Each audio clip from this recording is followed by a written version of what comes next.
to the draft. Just to let you know what was banned away, we do have the Jace, Yuumi, and the Graves. The Lee Sin, the Twist of Fate, and the Jarvan were taken off the board. It was another first pick LeBlanc walking straight into that one once again, as we do have Aphelios Lissandra as exactly the same answers, and Will is going to change things up with a Viking into the jungle. Are you sure it's not a bug and this isn't the exact same draft from last game, or did I just put the wrong thing up here? Because this looks very familiar. Well, they're hovering in Olaf, so I think that's a change. That's a different one so far, but I gotta say it's a little bit worrying that this draft is going to look almost exactly the same, because this was, as was pointed out by the desk, the worst of the two games for HLE Esports. They pick blue side again, and they're rolling it back. At least the Olaf is different, but is it better? Because I'm thinking no at the moment. No, you can't be steadfast presence, dude. Yes, I actually think Olaf is better. I think Olaf has an early window against Poppy. I think true damage helps a lot in cutting through her resistances, especially when she's low. I do not like the Varus. Not the biggest fan of that. And I was kind of worried that we were going to see Chovy run into the same situation where he does not get to play the video game. Fortunately for him, instead they are going to pivot away, not wanting to play the Poppy into the Olaf, so that pick actually doing its job and picking up the Talon instead. The amount of backline dive already available for T1 right now would terrify me from Hanwha Life. Hanwha Life also clearly not kind of buying into the whole scaling thing. Like, no, we're not doing that early game. I wonder if we'll just see another ban on Kana's top side of the map here in terms of the Kennen we've been seeing so much from him, and that would make a lot of sense. They took the Gwen away this time, so that's not going to be an option here. And there still is counterpick potential here for Morgan if he waits. I think Kennen also fits into this T1 roster like so incredibly well right now. Yeah, so you've got to ban that, right? I mean, there's no question here.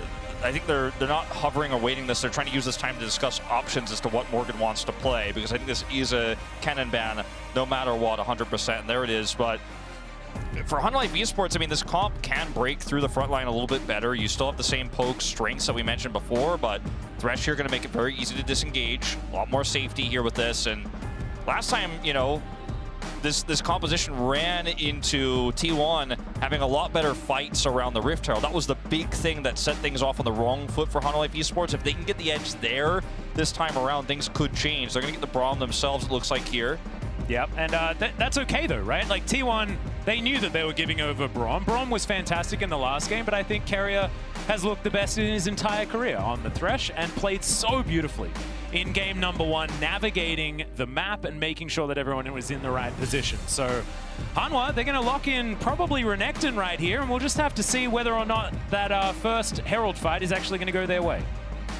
I understand Hanwha's plight, because while I think that it might seem foolish, yeah, of course, they're an accent. Like, it might seem foolish. That wasn't a prediction. That was just what was going to happen. We all knew. Yeah. It might seem foolish to try exactly the same thing again, but I kind of respect Hanwha's call to identify, like, we are not winning mid to late game against T1. Like, we can draft scaling. It's not going to matter.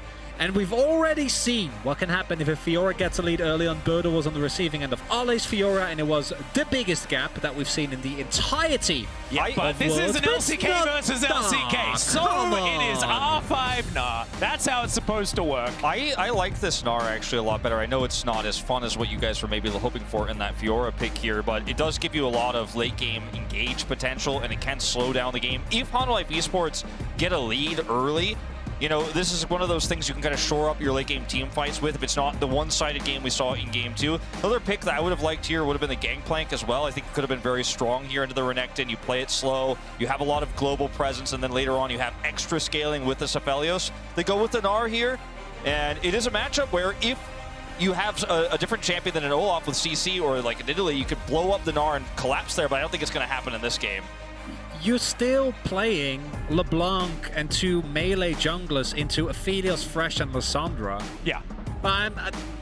I also just like, if you look at the Gnar from a teamfight perspective as well, it does make Chovy's life even worse, right? Like if you are Mega Gnar, then like Chovy dives in, just try and get some distort poke, and then you just get smacked into a wall, walloped, ulted by a Faker, like everyone chain CCs you and then you're wiped off the Rift. And then if Chovy's wiped off the Rift, do Hanwha have any other answers? I mean, is this Varus actually going to do something this game? That's what we need to see. We need to see Deft actually wake up and do something in this series. It would be such a tragedy if Life Esports go out 0-3, but by basically playing 2 different versions of the same composition here in games 2 and 3. Again, I think a lot of that last game really turned when that Blast Cone was destroyed. Morgan didn't get to team fight, and they got totally destroyed on the Rift Herald, and T1 got a ton of vision control. So much extra gold pumped into this Gwen early on, who ended up going 5-1, I believe it was, at the end of the game. That's not going to happen probably this time around. So will be a very different game. The question is, can Life Esports get an early advantage? Well, they are going to try, and this would definitely be an early advantage. We are sub 1 minute, and already we've got Hanwha going on a bit of an excursion into the enemy jungle. It's a bit lonely in there, though, as T1 just going to allow them to get a cheeky little ward on the Krug camp here and make their way back out again.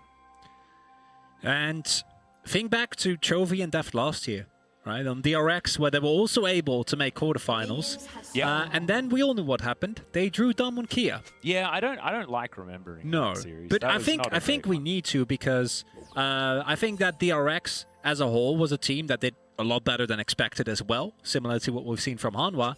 And There are 3 then- players from that Yeah. that team in this series, and Yeah. one of them is very, very happy. And one the of other them 2 is are feeling definitely great. not. It's up 2-0 in Yeah. quarters, about to reach the semi-finals if they can find a win here in Carrier, of course. Let's not get too far ahead of ourselves, although I think you're allowed to get a bit ahead of yourself A little based bit. on just No, I just how wanna give incredibly context. dominant T1 were. Like, I was thinking that this is the time where I should be talking about, well, Hanwha have come, but like, no. T1 are just showing that they are so much better. And we're going to need an absolutely incredible change of form here from Hanwha Life Esports if they're going to stand any sort of chance. I think it's important to draw those parallels, though, and I think it is important to remember the history of players like Deft and Chovy, who have been so close for so long, but have never really been able to cross the finish line, because in Korea, historically speaking, there have been 1 or 2 extremely dominant teams, and that was not Life Esports, and it was DRX, actually, last year as the number 2, but they hit number 1 in the quarterfinals. So it has been a really unfortunate luck of the draw for these 2-star players in Chovy and Deft. Well, Faker and Chovy just trading a little bit here as Will is going to take down some Raptors. As Carrier almost gets stunned, but is going to be all right towards the end. And Deft should have more avenues to get work done in this game. The door is very annoying. So at least Varus is going to be a little bit more of a champion as Chovy misses the chains. Great Circle of Frost there from Faker just to make sure that Chovy's life is as difficult as possible. We'll see if Life Esports decide to, because they have Prio in bottom lane. Remember, we talked about what Vista could do on the Nautilus to threaten Faker. We saw some roams up there. But with this composition, what you can do with the Olaf is also try to threaten an early Drake with some of that Prio, because Olaf can clear it pretty quickly. I'd love to see something like that to try to get that objective on the board early. What's also interesting is that due to the fact where that ward initially was placed, they don't actually have intel where owner is definitively, I don't think. I also see the advantage that Olaf has, where he's able to clear a lot faster, able to actually full clear his entire jungle, as opposed to Willa being a full camp behind. And this is exactly what I'd love to see, honestly. Like, but the problem is the wave isn't there, right? Like Gumayushi and Carry have been doing a great job. This is the type of avenue that you're looking towards. Whaler diving there, maybe Chovy teleports in. Like, that's what you need to do as Hanwha if you want to stand a chance in this game. Yeah, this is the first time Will has had any sort of tempo advantage. And it's taken picking the Olaf, the most like quintessential speed clear jungler that we still have remaining. So thankfully, he's able to utilize that in order to get himself, you know, a little bit further ahead as far as the jungle clear and things like that, already back out onto the map. But Ona doing a very good job, to be perfectly honest, as Morgan diving on in. Kanna gets the Mega Gnar at exactly the right time. Got to be careful about going in on those Mega Gnars, especially as a player, Morgan, who has fallen behind in lane quite a bit in this tournament, as Chovy is going to continue to be very annoying. But we are reaching that timing window, you know, right, where you're going to see a play from Willer with a clear advantage. Uh-oh. That's a point-blank hook. Deft actually taking the majority of the damage, though, as Gumayushi taking his opportunity. And Carrier, damn, he just knows what to do to make sure the lane's in the right spot. And I normally would think that things like Lethality Varus are pretty good when it comes to holding on to a lane. But yeah, this Thresh Aphelios is looking like they're early game spiking, mid game spiking, late game damage carries. Yes, and this has, in my opinion, been a recurring theme for the LCK. I think they have prioritized the Aphelios the highest.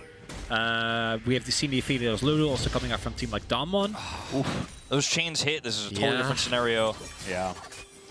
Rake comes through there from Ona, as well as going to say thank you. Now I attack a little bit faster and can get through my jungle more effectively. T1 are just one step ahead. They know there's a timing where the Drake could be contested, and, you know, they're just collapsing in here. Faker's back timing was so perfect, teleports back to lane here.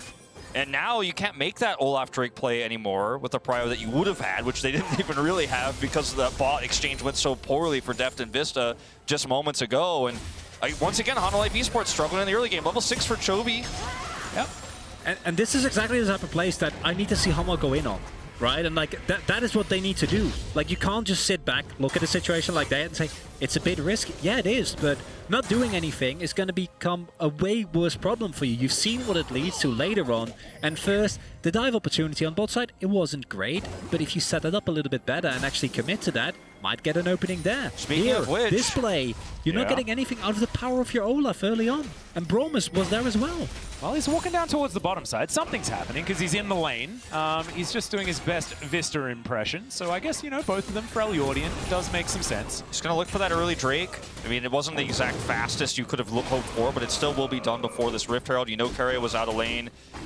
And you could see Faker right now, and, you know, Chovy can rotate back in, so there's no real contest opportunity here. This is one of the powers of early game Varus in a matchup like the Aphelios or like the Israel, who was picked in so much in the LCK, is you could just shove this out and guarantee the Olaf gets the first Drake. Now you have a slight advantage, a little bit of extra resistances here going into that upcoming fight. Plus, you can, if later on the game is fairly even, you can force those earlier Drake contest fights for Soul Point and the Soul itself. I really like the fake out there from Keria to get a little bit more assumed space for Gumayusi. You throw that lantern behind you, and it has to be respected if Ona's position wasn't known. And it wasn't at that point in time. So really cute little play to make sure that Guma could still get as much of the farm as he wanted. And as you can see, is very, very even on that bottom side. As Faker, once again, circling a Frost in order to make sure that he stays absolutely fine. And he's going to continue to do so, starting to win out on a lot of these trades against Chovy.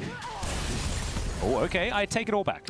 We saw this exact same scenario last game and in game 1, where Chovy's just constantly looking for the big harasses about 30 seconds before Rift Herald. Let's see how this Rift Herald fight goes compared to the last two. Yep. How many coins we got left? What side do we get? I don't think it's a flip. It's like a dice roll, but when it's like 1 to 5 T1 win, and only the lucky 6 actually gets Hanwha out. And this to me is one of the big differences between Hanwha and a lot of the other teams, even teams that we perceive as a little bit weaker, like Gen G, which is, what do you actually do with the advantages that you gain? And Hanwha Life just seemingly not in a position to use the advantage that Chovy generates, right? I think if this is...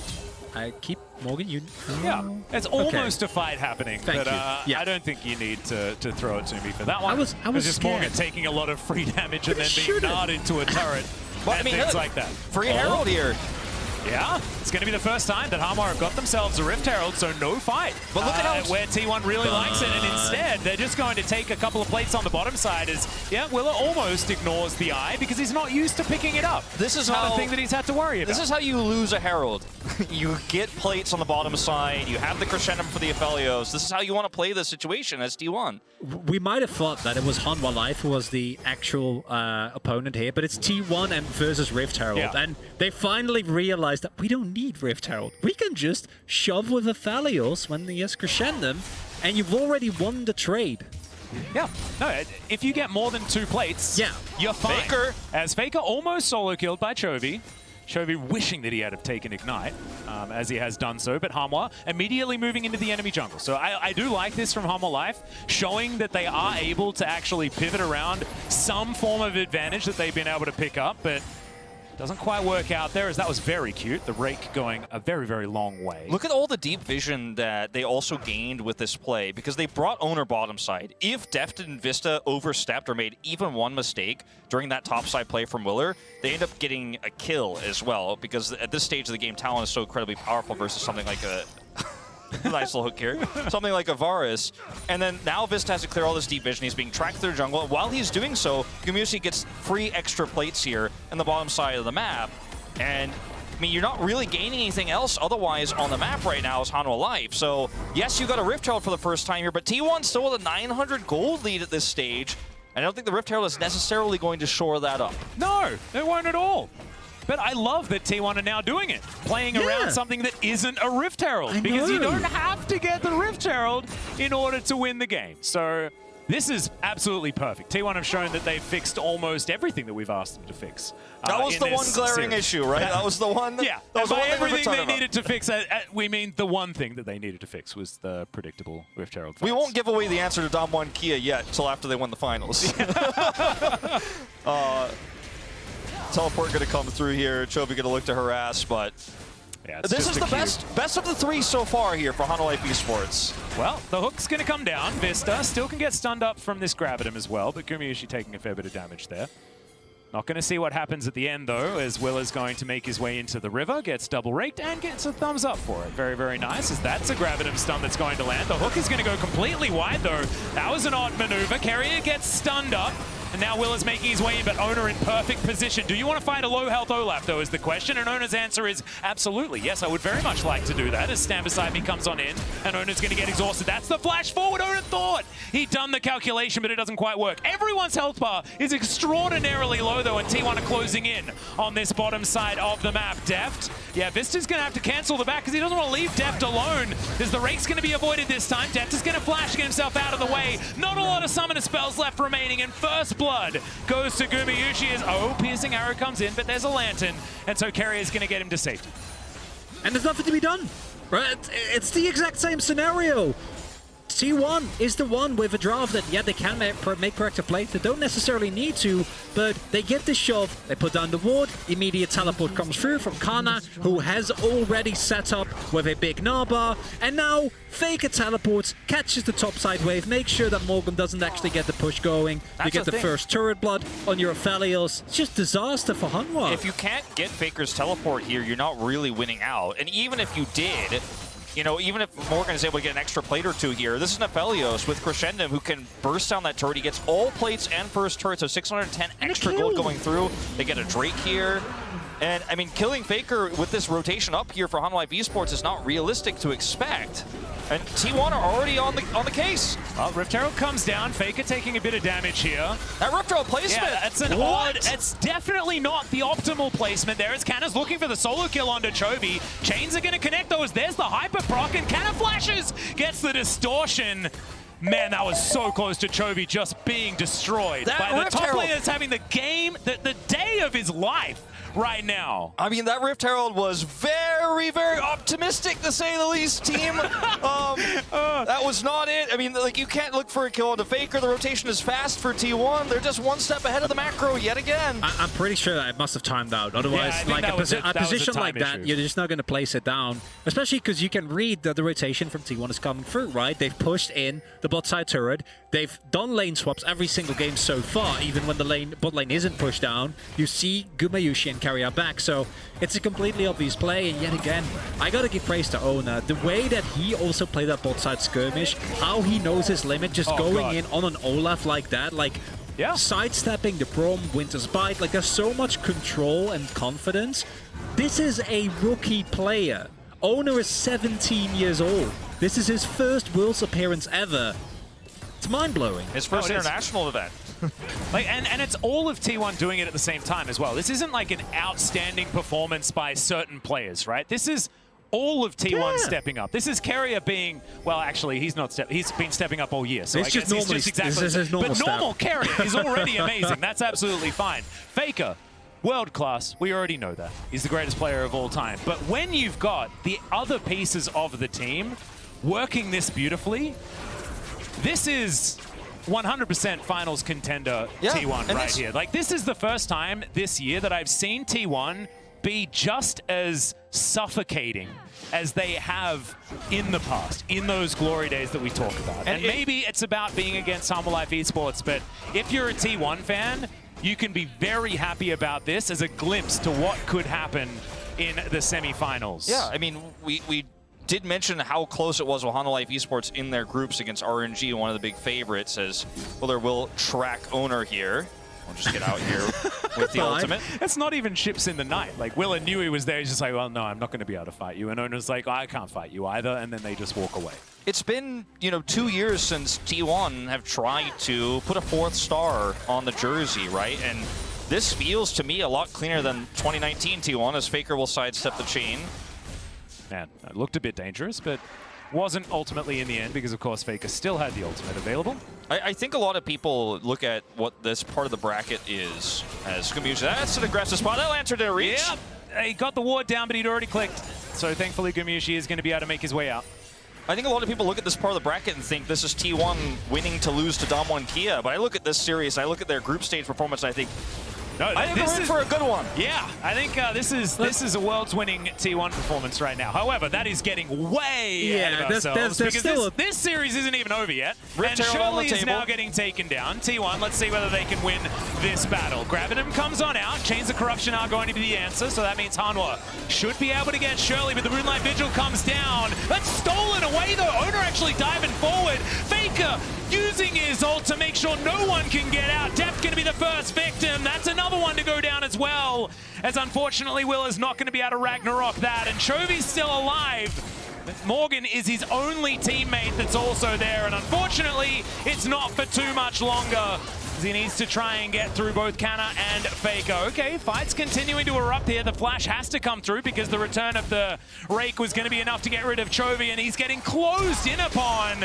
Carrier actually gets it with the edge of the hook, and now it's only Morgan left as Deft and Vista have respawn.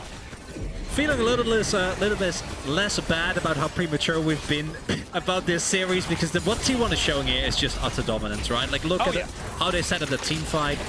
Do you feel like, you know, there's also another quarterfinal to be played between Mad and Damwon Kia, which... Oh no, but like if Mad beats Damwon Kia, then that's an amazing semi. All I'm speaking of is the zeitgeist of the internet and what expectations are, right? And because we could also see Mad Lions upset, but this is the Axe replay here. We're going to take a look at this fight where the close-in of this Aphelios with 4 roots, they're grabbing him up, and then the follow-up ultimate there from Vista is just so weak comparatively, and he's trapped on the other side trying to help Chovy out, and they just cut through. I mean, this is a team fight where it looked like maybe you've got the advantage, maybe you have positional advantage here as Hanwha Life Esports. Nope. He just presses R, and Gumushi says it's over. Yeah, we saw that happen too. Honestly, as disjointed as Hanwha Life has looked, I think there have been moments during group stage where they looked a bit more coherent. There have been moments where they looked a little bit more like this. Oh man, that was actually a beautiful passage of play from Chovy, but he's just by himself. And it's a metaphor, right, for like the current state of Hanwha Life. Right, you just see all these moves, and it's cool, but in the end, it doesn't matter. But the cohesion and the teamfight execution from T1 is... It's not on the level that we've seen from this far yet, and I think that's something that we keep going back to because we've seen this team struggle a lot in some, and this goes for basically every LCK team except, I guess, Gen G, ironically, who struggled only when playoffs actually came around. But T1, they had to change their lineup, or they have changed their lineup rather multiple times. They had coaching issues, they had to change their coaching staff very abruptly. And to then see this level of cohesion and dominance in the quarterfinal of Worlds is, I think you pointed it out already, Atlas, like this is a much bigger achievement than you might think based on the 95 to 5% fan vote.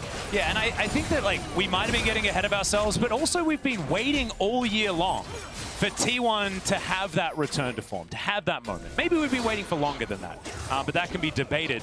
Depends on who you ask, I suppose. Yeah, well, exactly. But like T1 fans have been waiting for this level of dominance from T1 for so long. So that's why we may be overstating it, because it has been like finally we're breathing out after holding our breath for what feels like 3 years. Like I said, I mean, you got 3 stars on the jersey. Maybe this is the year bring home a 4th one. Looks a lot more hopeful for me than when I watched T1 in 2019. As Chovy finds himself alone here, we'll be able to get out, but that's going to be a dead turret. And I mean, we are just, it almost feels like this game as last game is a formality, and we questioned it in the draft. The draft is almost the same. Yes, there are some small changes. I like the Braum tweak. The Olaf got them an early Drake with that prio they had bot side, but otherwise, in terms of team fights here, the Lissandra has been working as intended against Chovy. He hasn't been able to look for picks. Kana's Gnar has been great.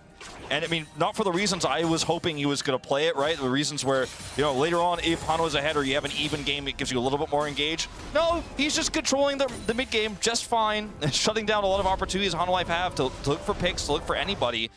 And it's a well-oiled machine. And a T1 that had so many subs all year long. Gumayusi swapping with Teddy. Zayas, the new rookie player who could be here over Khan if his performance were maybe a little bit more consistent.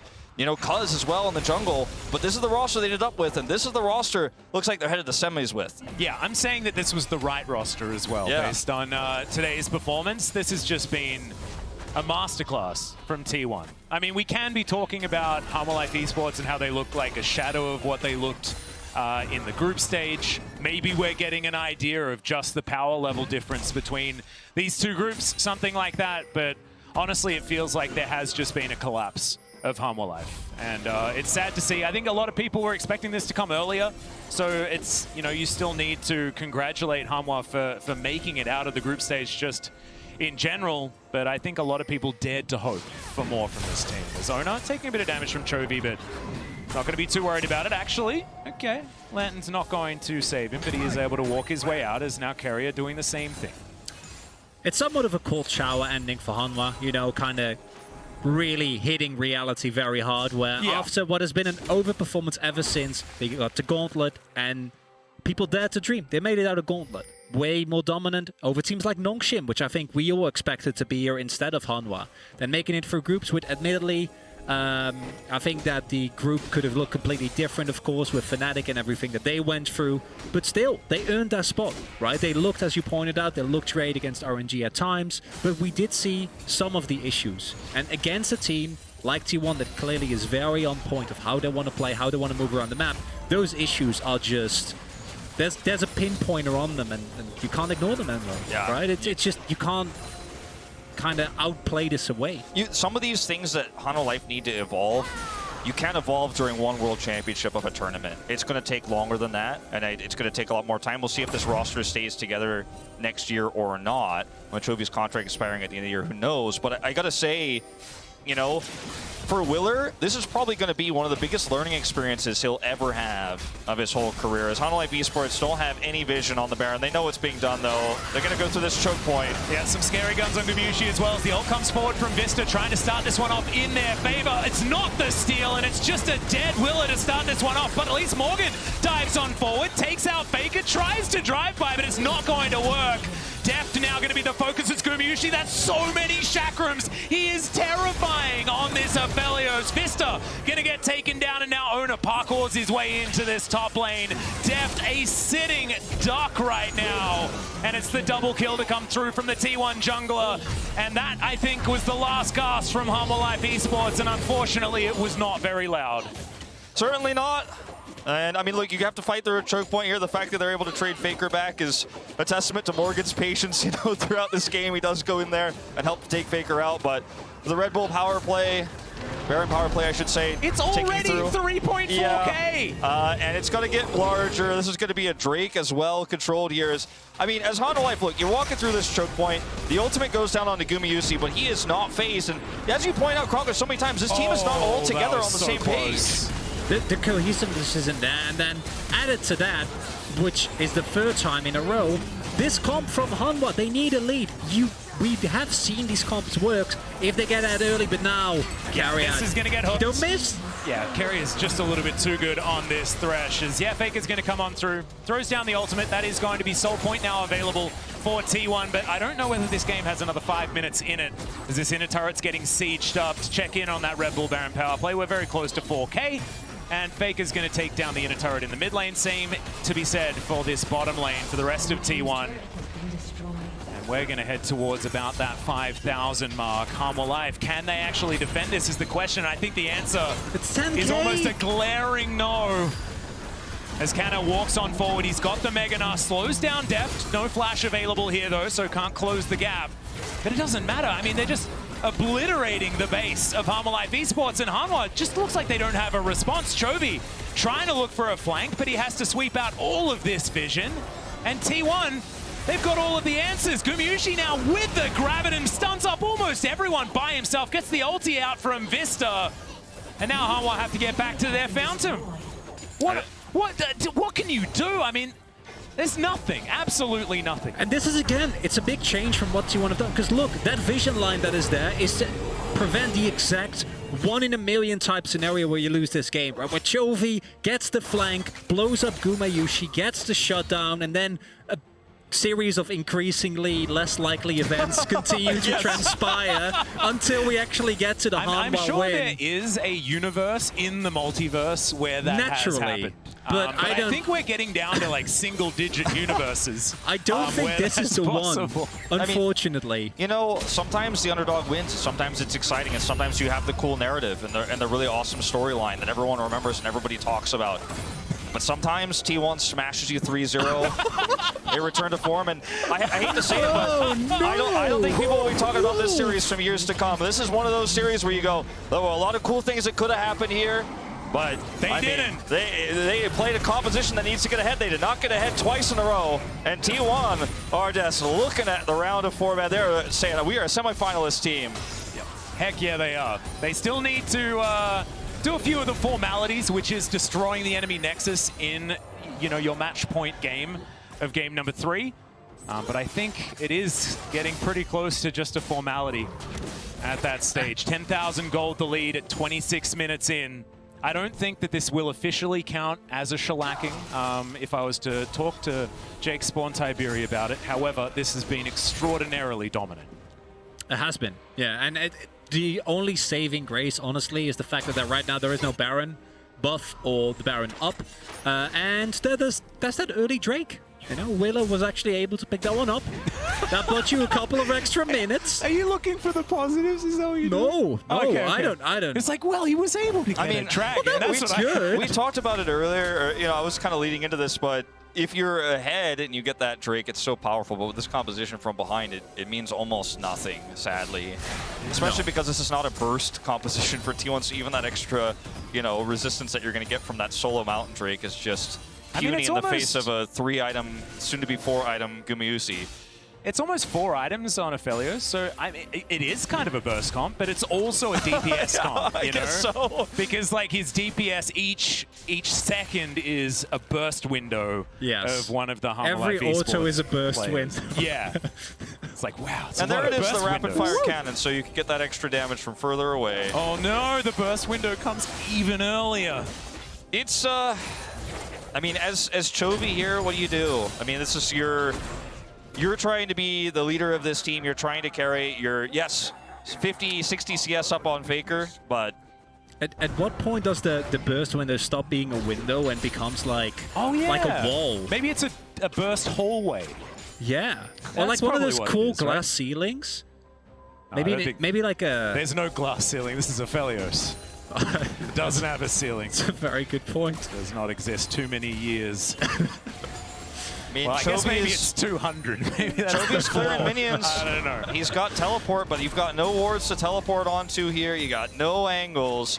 All T1 have to do is group up as 5 and start this Baron, which will disappear faster than you could blink an eye. Once again, no vision for Hanwha Life Esports. We're going to watch the same fight happen again. Maybe this time the miracle can occur. Because, I mean, you are praying for a miracle if you're a Hanwha Life Esports fan. Tournament life on the line here.